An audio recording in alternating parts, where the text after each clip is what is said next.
Hello, today we're going to talk about the divisions of the nervous system. There are two main divisions when we talk about the nervous system. One is the CNS, or central nervous system. This is going to contain the brain and the spinal cord. It is kind of containing various sorts of incoming sensory information, and that's what's going to integrate and correlate it to actual movements or responses. The second division is the peripheral nervous system, or the PNS, and this is the cranial nerves and spinal nerves. There are 31 pairs of spinal nerves. They're all mixed nerves, meaning sensory and motor. There are 12 pairs of cranial nerves. Again, they're mostly mixed nerves, sensory and motor. They are the input component. Because they have the sensory neurons, and that's what's going to conduct nerve impulses from sensory receptors. They also have an output component, which is the motor neurons, and that all comes from the central nervous system. But that's going to conduct nerve impulses from the central nervous system to muscles and the glands. The peripheral nervous system can be further divided into a sensory division and a motor division. Now, the sensory division is going to pick up sensory information and deliver it to the central nervous system. The motor division is going to carry information to the muscles and the glands. Now, that can further be broken down into somatic and autonomic. Somatic nervous system carries information to the skeletal muscles in response to external stimuli. It's going to oversee conscious activity, so it's voluntary control. It contains nerves that work with the skin, joints, and skeletal muscles, and it brings outside sensory information to the central nervous system. The autonomic nervous system regulates the internal environment by controlling the smooth muscle, cardiac muscle, and organs of the digestive, cardiovascular, urinary, and endocrine system. It is controlling unconscious activity, so it's involuntary control. It innervates all the organs, helps with reflexes, and it has two divisions. It's the sympathetic and the parasympathetic. The sympathetic is important during emergencies. It's kind of associated with fight or flight. It does prepare the body for the energy expending activities, like stressful or emergency situation. It does increase energy expenditures. It accelerates the heart rate. It dilates the pupils, stops salivation, stimulates the liver to release more glucose, stimulates the release of adrenaline, decrease digestive activity, and stimulates the adrenal gland. Now, the parasympathetic division kind of counteracts the effects of the sympathetic division. It restores and conserves the body energy. It's the housekeeper, or the rest and digest division. It restores the body to a resting state and enhances activities that gain and conserve energy. It stimulates digestion, slows the heart rate, constricts the bronchioles, stimulates salivation, constricts pupils, and uses acetylcholine. So it is pretty lengthy on what they can do, all of the different divisions. Overall, central nervous system's brain and spinal cord. PNS, or the peripheral nervous system, is the cranial and spinal nerves. We are going to talk more in depth about the brain, the spinal cord, and the cranial and spinal nerves as we go through this PowerPoint. So you can just see here how we have it broken down into the different systems. Again, the brain and the spinal cord, or central nervous system, the nerves, cranial and spinal, and they also can be broken down into neurons and ganglia. And those are both the peripheral nervous system. We're not going to talk about the digestive system with the enteric nervous system. We're just going to focus on the CNS and the PNS. When we talk about the central nervous system, we're going to talk about the meninges. Again, the central nervous system is the spinal cord and the brain. Meninges are going to cover and protect the brain and the spinal cord. It is a layered membrane that lies between the bone and the soft tissue of the central nervous system. It has 3 layers, if you can see here. It's got the dura mater, the acronoid matter, and the pia mater. As far as the different layers go, you can see that the dura mater is the outermost, and it is the toughest. The arachnoid is kind of thin and spider-like, and that's the middle. And then the pia mater is the innermost layer, and it is thin. As we go through the brain and the spinal cord, we'll kind of refer to the meninges. So dura mater is often called tough mother, not mutter, excuse me. It is the outermost layer. It is tough, white, fibrous connective tissues with many blood vessels and nerves. The arachnoid matter is called the spider web matter. And if you think about that, arachnoid is spider.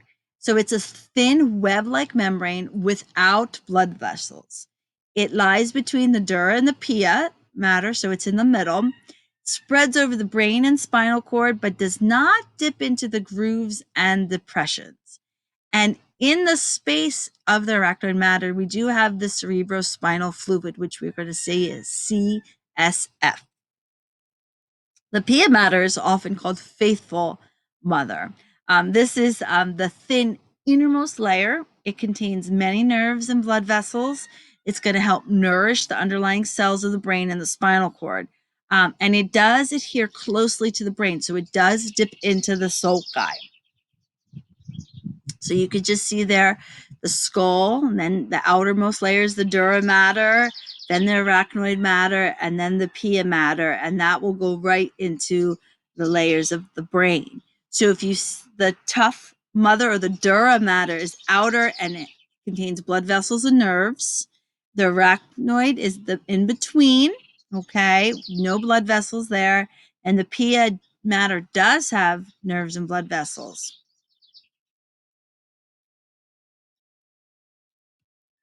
Okay. Cerebral spinal fluid is secreted by the choroid plexus and produced by glial cells. It's going to circulate in ventricles, and this is interconnected cavities within the cerebral hemispheres and brainstem. So it's going to circulate within the brain, the central canal of the spinal cord. It completely surrounds the brain and spinal cord. Excess or wasted cerebral spinal fluid is absorbed by the arachnoid villi.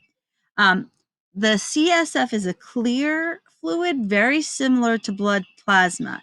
It contains glucose, proteins, lactic acid, urea, calcium, and amino acids.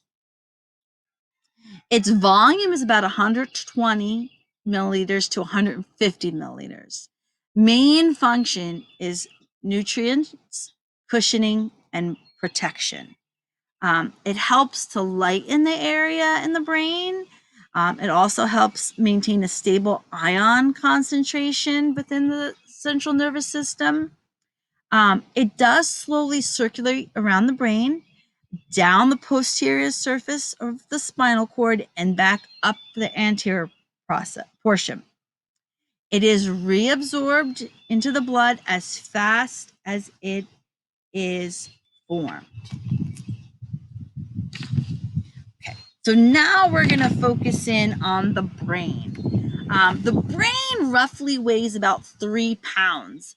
It is 2.5% of your body weight, and it does consume about 25% of your body's oxygen, while generating the energy or ATP needed to fuel its activities. If it's not replenished, the brain's oxygen content would be exhausted in about 10 seconds. The brain is crazy with neurons. It has about 100 billion multipolar neurons. There's about 100,000 miles of myelinated nerve fibers in an adult human brain. And it does contain centers for more complex integration of homeostasis, perception, movement, intellect, and emotions. The main functions of the brain is to interpret sensations, determine perception, storing memory, reasoning, making decisions, coordinating muscular movements, regulating visceral activities, and determining personality.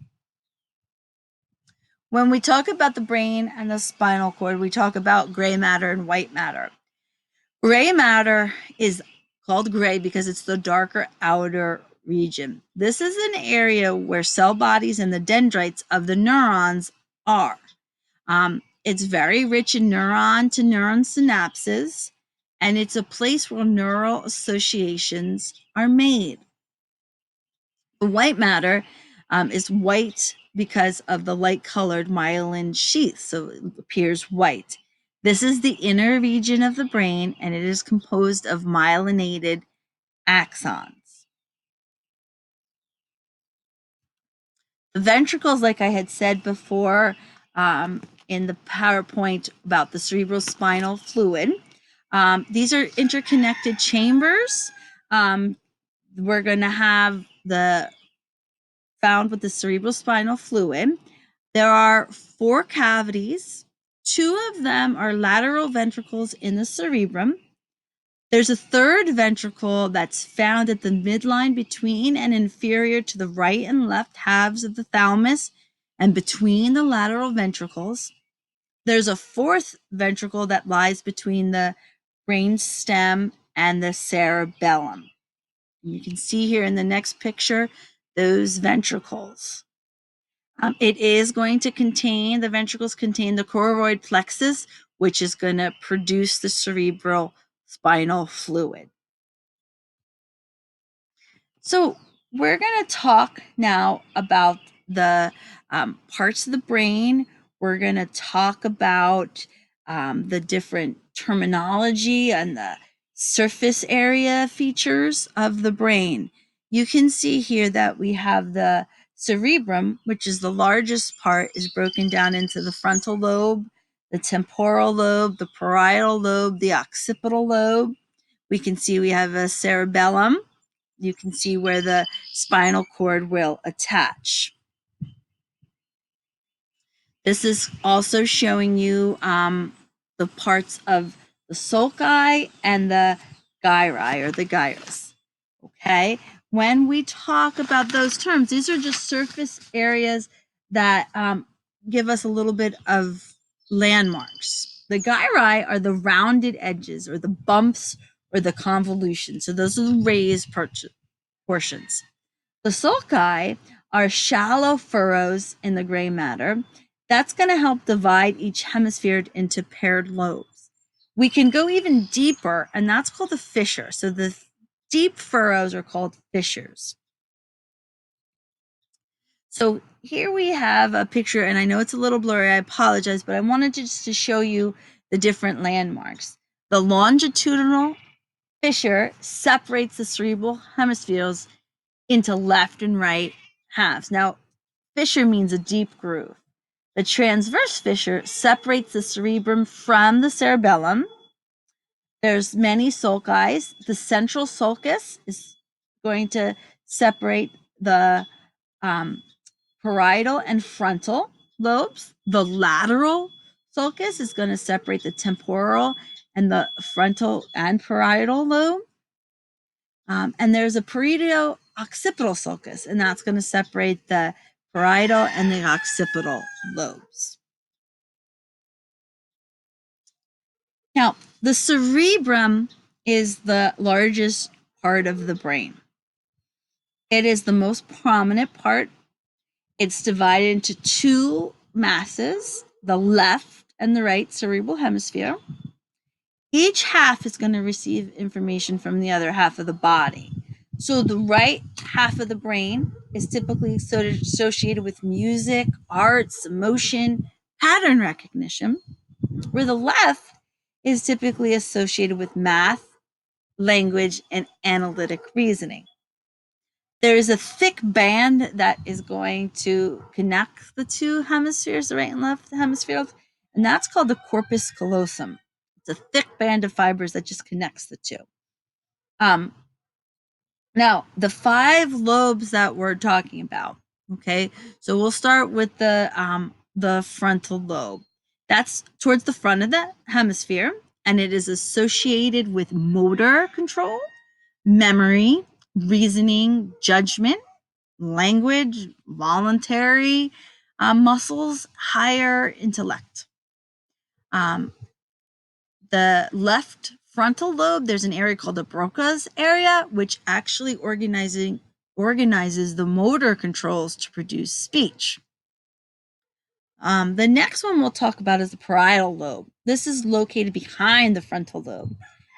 It's associated with sensory reception, integration, taste. So it's primary at the taste area.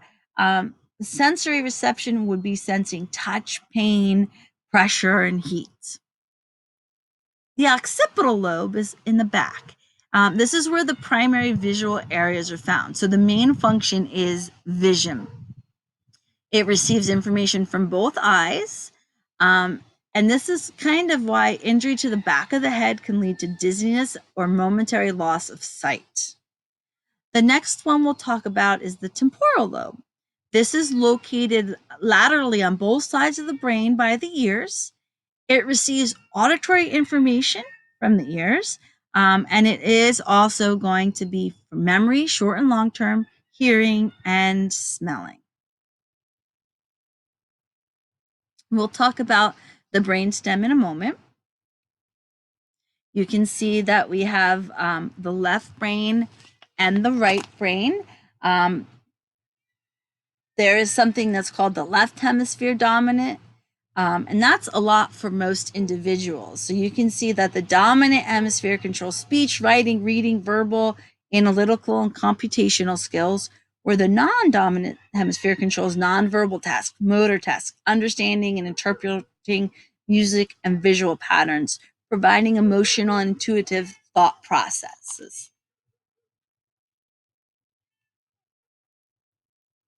Okay, so now we're going to talk about the diencephalon. This structure is going to contain the thalamus and the hypothalamus. This is an area that processes sensory information, and it's located between the cerebral hemispheres above the midbrain. So the thalamus is located just beneath the cerebrum. This is a central relay station for sensory impulses on its way to the cerebrum. It produces general awareness of pain, touch, temperature. It receives input from the cerebrum and parts of the brain controlling emotion and arousal. It will receive all sensory input except smell. Once it receives the information, it sends it to the correct part of the cerebrum, and it's often referred to as the gatekeeper. The hypothalamus is found beneath the thalamus, and it's very small in size, about the tip of a thumb. It maintains homeostasis. It links the nervous and the endocrine system. So there's a lot of regulating. It regulates the heart rate, blood pressure, body temperature, water and electrolyte balance, control of hunger, body weight, control of movements and secretions of the stomach, intestines. It's sleep and wakefulness, production of neurosecretory substances that stimulate the pituitary gland to secrete hormones. It'll contain the body's thermostat for regulating hunger, eating, thirst, drinking. It plays a big part in sexual response and mating behaviors, the fight or flight responses, and pleasure. And it does control the pituitary gland. The hypothalamus does lack a blood-brain barrier. Okay. The next thing, just a quick talk about, is what's called the reticular formation. This is going to connect several parts of the brain stem. It's very small in size, like the pinky finger in size, but it does have projections that go into the thalamus and into the cerebrum through the cerebral cortex. It does play a central role in states of consciousness and things like alertness and sleep. It can be activated by a number of internal factors or stimuli, like a sound of a horn or the flashlight in your eyes in the middle of the night, or maybe like you remember you have to do something. Okay. So when the brain fails to maintain the arousal, the brain will fall asleep and stays asleep until the reticular formation is activated by sensory input from, let's say, your alarm. It does help you cope with millions of impulses that assault the brain every second. And it kind of will screen out the trivial signals while allowing the vital and very unusual ones to kind of pass through. Okay. So now let's chat a little bit about the midbrain, the pons, and the medulla oblongata. So we're in the brainstem now. That's the last three parts of this. This is connected to the cerebrum, and it connects to the spinal cord. It's like a stalk of the brain. The midbrain is a very short section of the brainstem. It allows the left side of the body to be controlled by the right brain and vice versa. It has lots of myelinated axons that join the lower parts of the brainstem and the spinal cord to the higher parts of the brain. Serves as reflex centers, message exchange for sensory information. It's kind of like a relay station. The pons is a rounded bulge on the underside of the brainstem. This separates the midbrain from the medulla. It transmits impulses to the medulla, cerebrum, cerebellum, controls respiration. Okay. It's kind of a connector, like a bridge. The medulla oblongata extends from the pons to the foramen magnum of the skull. Remember, that's the opening of the skull. Contains a cardiac center that's going to help with heart rate. Contains a vasomotor center, which regulates blood pressure. Contains a respiratory center, which regulates the rate, rhythm, and depth of breathing. It does control swallowing and some gland secretions. So the cerebellum is the bottom portion of the brain almost. It includes centers that coordinate voluntary muscular movements. Some individual cerebellum neurons receive input from as many as 80,000 other neurons. So a vast amount of sensory information can be processed within a fraction of a second. It's going to receive sensory information about the position of your joints, the lengths of your muscles, auditory, visual, input from other motor pathways. Then it sends to the skeletal muscles to maintain for balance, posture, helps with specific tasks to make sure they're smooth and coordinating, like hitting a baseball or playing piano, helps maintain posture, balance, eye coordination. Very skilled movements. Okay. So this kind of shows you a little bit about the functions and a little bit about position of the parts of the brain. I just want to talk about a few other structures. The pineal gland is secreting melatonin. This is very important because it helps us maintain a proper sleep-wake schedule. The hippocampus is for short-term memory. And the amygdala is going to associate with emotions, memories, center for fear in the brain. Okay. And the limbic system is going to be what we consider the hippocampus and the amygdala. It kind of creates those deep emotions. Eating is pleasurable. Stress causes high blood pressure. When stimulating a strong feeling of pleasure, we elicit dopamine. Okay. And when people take cocaine, this interferes with the reuptake of dopamine. So that will prolong the high, and then people crash into a depression. So then again, the limbic system complex network of tracts that is buried in the core of the brain, encircling the brainstem, and it is hippocampus and the amygdala. Now we're going to talk a little bit about the spinal cord. So the spinal cord is the second part of the central nervous system. It's a slender column of nervous tissue continuous with the brain and the brain stem. It's found in the vertebral column, extends from the brain down through the column, begins at the foramen magnum and terminates at the first and second lumbar vertebrae, L1 and L2. The diameter is the width of the finger, little finger, consists of 31 segments.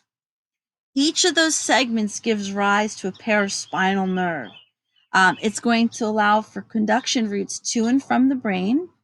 It receives information from skin, muscles, and sends it out for movement. It's essential for reflex actions. It will provide communication between the brain and the spinal cord, and that's both to and from. It does have some enlargements. There's a cervical enlargement and a lumbar enlargement. The cervical enlargement is a thickened area in the neck region, and this is going to supply nerves to the upper limbs. The lumbar enlargement is a thickened area in the lower back, and that supplies the nerves to the lower end.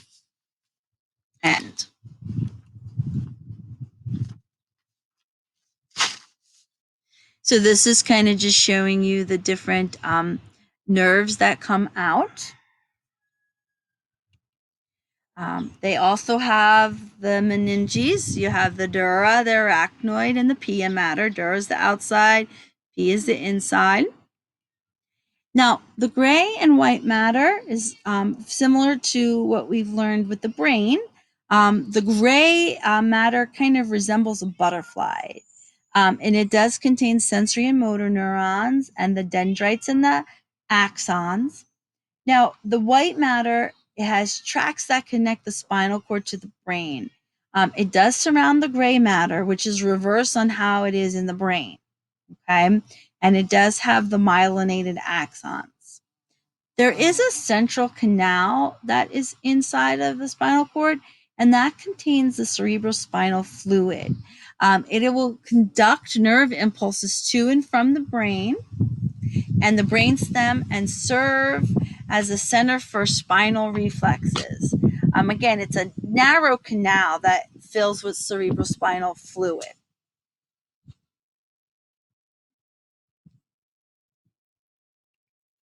There are two tracks of the spinal cord. There's an ascending tract and there's a descending tract. The ascending tract contains sensory impulses and takes it to the brain, where the descending tracts takes the motor impulses from the brain to the motor neurons reaching the muscles and the glands. If you have any questions, please let me know.